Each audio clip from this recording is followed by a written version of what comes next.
Most of us go through life pretending that we're satisfied where we are, pretending that everything is okay, pretending that we don't have any special goals or ambitions or desires, when really deep down inside we do really want more. But if you look at our behavior, if you judge based upon what we do, that really will tell you some true stories about people, because you have to judge a tree by the fruit it bears, not the fruit that it talks about. See, a lot of people pretend that they want more out of life, but all you have to do is watch their actions. That will tell you something. So I used to pretend that I wanted to lose weight, but how could you tell I was pretending? Watch me when I have a piece of sweet potato pie. Get within walking distance of some peanuts, some potato chips. See, I was pretending that I really wanted to lose weight. No, you just watch what I eat. I'll tell you what I'm seriously committed to. People who tell you, oh yeah, one day I want to have a restaurant. See, they're pretending they want to go into business for themselves. They're not serious. How can you tell, Les? Watch their actions. Watch what they're doing. The proof is in the pudding. So if you want to do something, if you thought about something you want to do, take it head on.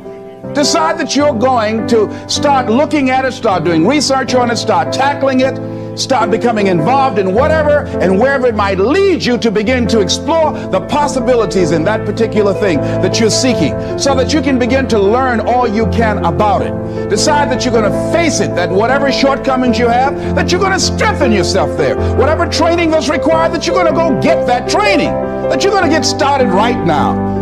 George Washington Carver would say, do what you can, where you are, with what you have, and never be satisfied. S.B. Fuller used to say, and you heard Joe Dudley talk about, always strive to be more than that which you are. Yeah, don't get satisfied with yourself. Always know that wherever you are, you can enjoy more, that you deserve more. But most people, you know what they do? Most people go through life quietly and safely, tiptoeing to an early grave. Find out what it is you want, and go after it as if your life depends on it. Why? Because it does. People that have found their passion, people that found the things that they love, people that have found the things that they can pour their lives into, those people live longer. I was in New York and I had to do a seminar at a special church, and a guy by the name of Reverend Johnny Youngblood. And I said, how is it that you were able to build this big housing facility and got all of the various community and religious groups together to have this dwelling for 2,000 residents that were once homeless? How were you able to take on this responsibility? Wasn't it overwhelming? He said, the kind of work I do, he said, it's in me. I've got to live what's in me. And I think that's everybody's desire in life. You got to live what's in you. Life is just too short and unpredictable. But what do we say? But there'll always be tomorrow. Oh no. There are no guarantees you're going to show up tomorrow. There are a lot of people who were here yesterday that they're not here today. There are a lot of opportunities that were around yesterday. They're not here today. Oh, you can wait, but you know what Abraham Lincoln said? Well, good things might come to those who wait, but only the things that have been left over by those who hustle. Like picking up leftovers. You deserve much more than that. The leftovers is somebody has left you. So take it head on, begin to explore it. Here's something else. Decide to do it now. Decide whatever you want to do, that you are now going to become actively involved right now, exploring the possibilities for you. That you're going to look at it and do just a little bit of it right now. When I decided to become a speaker, I didn't just quit my job and just ran out and say, I'm a motivational speaker. No. What I did was, I decided to start looking at other people that were involved in the speaking profession. I volunteered to work with some speakers so that I could learn. Whatever you want to do, get your feet wet.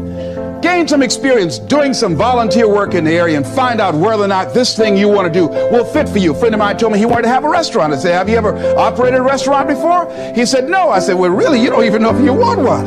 I said, what's your expertise? What do you bring to the table? He said, I can cook real good. I said, well, what about the management side? What about the business part of the restaurant? You're not going to be cooking all the time. Somebody's got to receive the money. Who's going to manage the personnel? He said, you got it right. You got a point there. So this guy got a job in a restaurant in the evening time on a part-time basis. After doing that for a while, he said, you know what? I think I just want to be a chef. He said, after working there, people didn't show up to work. He said, it's hard to find the help. People weren't responsible. The headaches, the guests were just giving him problems day in and day out. They weren't ever satisfied. He said, no, I just think I'll stick to cook. See, you got to find out what fits for you. Because you might decide that after you go up in there and examine it and experience it and get some experience under your belt on it, well, you say, this is really not what I want. This does not fit for me. So decide that you're going to do that. Now, John H. Johnson said something that's very important. He said, there's no defense against an excellence that meets a pressing public need. See, whatever you decide to do, look at it and find out what is it that I have that I could bring to the table that can begin to enable me to ensure that I could be successful in this. Where is the opening for you? There's room for you out here in the arena called life. There's room for you to come out and live your dream. Don't allow but to keep you in the corner or keep you up in the bleachers looking at life, being a spectator, not being a participant, making a difference in life. I believe that all of us came here with something. All of us showed up to give something, and that nobody's going to give that service that you have to give. No one's going to produce your product. No one's going to write your book. No one's going to open your academy. No one's going to begin to create your daycare with a special curriculum to help to cultivate the high self-esteem in our children. That's your idea. And if you don't bring your idea out here, when you die, all of us will suffer because we've been deprived of your genius because you allowed but to keep you in the bleachers and not pursuing your greatness. You take it to your grave with you. And that's what most people do. I think that's why the guy said that many people die at age 21 and don't get buried until they're 65. They're walking dead. You can tell them by the way they walk. How they look in the face. When they speak to you. I was giving a speech at this high school, and a lady came after school. She said, Mr. Brown, I want to talk to you about my son. I said, what is it? She said, he's not motivated. I said, I wonder what energy, ladies and gentlemen. You got to have life. If you're excited about what you're doing, even in the area of selling, you know, people don't buy because of logical reasoning. People buy because of your way of feeling. People don't like to be around dead people. No, let the dead bury the dead. No, keep them away from you before they grab you and want to hold on to you. So the fact that whatever you do, you want to be excited about it. You want to have the kind of excitement that is so contagious that people want to be around you. Because whatever you're doing, whatever you talk to people about, this particular idea that you have, they're looking at you and they want to know, do you believe it? And are you the kind of person they want to be in business with?